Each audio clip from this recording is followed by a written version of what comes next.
Assalamualaikum dan salam sejahtera.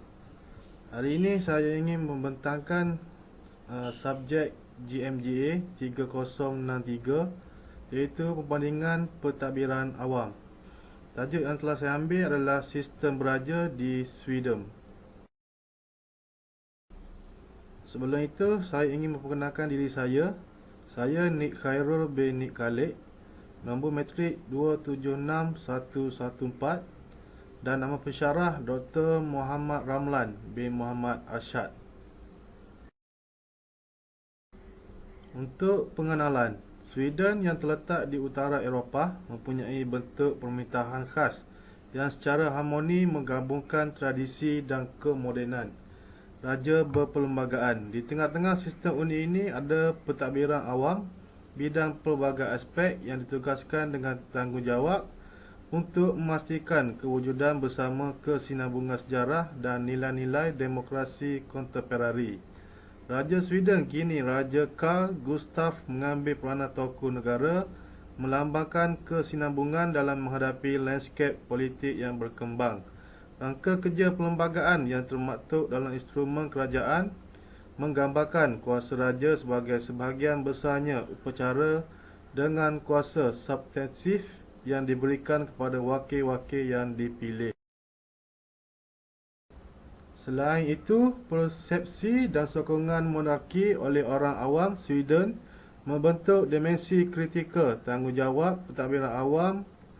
Legitimiti monarki bergantung pada niat baik dan sokongan warganya, dan sentimen awam boleh dipengaruhi oleh pelbagai faktor termasuk tingkah laku keluarga diraja, liputan media dan trend masyarakat.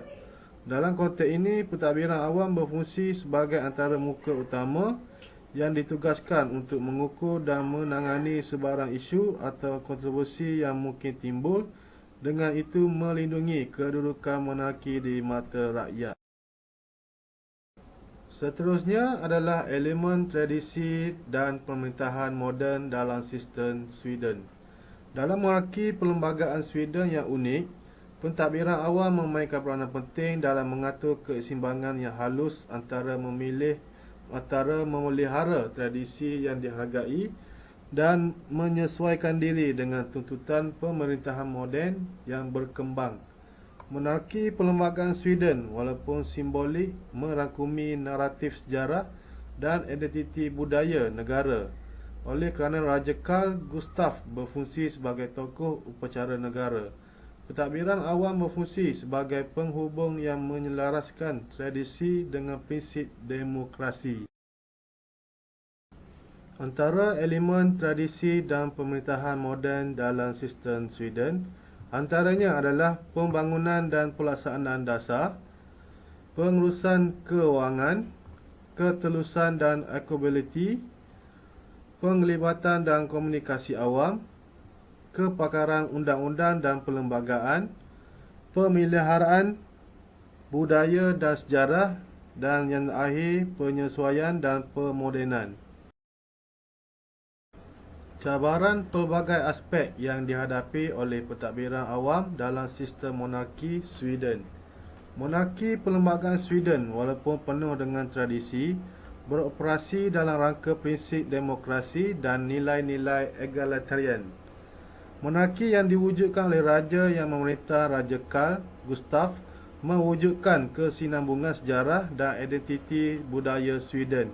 Walau bagaimanapun, ia adalah peranan pentadbiran awam untuk menyelaraskan tradisi lama ini dengan prinsip-prinsip pemerintahan demokratik moden. Antara cabaran-cabaran yang dihadapi adalah seperti berikut.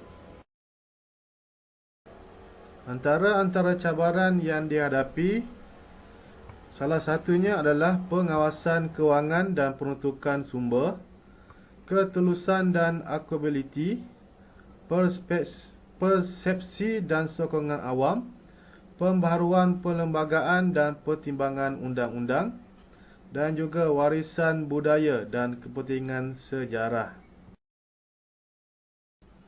Antara cadangan memperkuat sistem monarki Sweden, antaranya adalah meningkatkan ketelusan fiskal, kepakaran undang-undang dan kajian perlembagaan, penglibatan dan pendidikan awam, kerjasama masyarakat sivil, kecekapan dan pemodenan, memantau sentimen awam, menyelaraskan antara jabatan, diplomasi antarabangsa, fleksibiliti dalam tradisi dan yang terakhir pengawasan parlimen.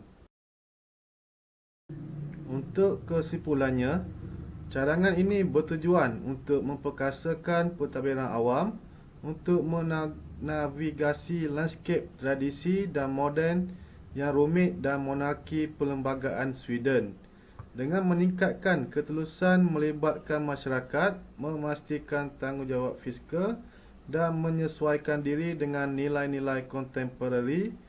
Pentadbiran awam dapat terus memainkan peranan penting dan memelihara kepentingan sejarah monarki sambil mendorongnya ke masa depan yang progresif dan berkembang. Sekian, terima kasih.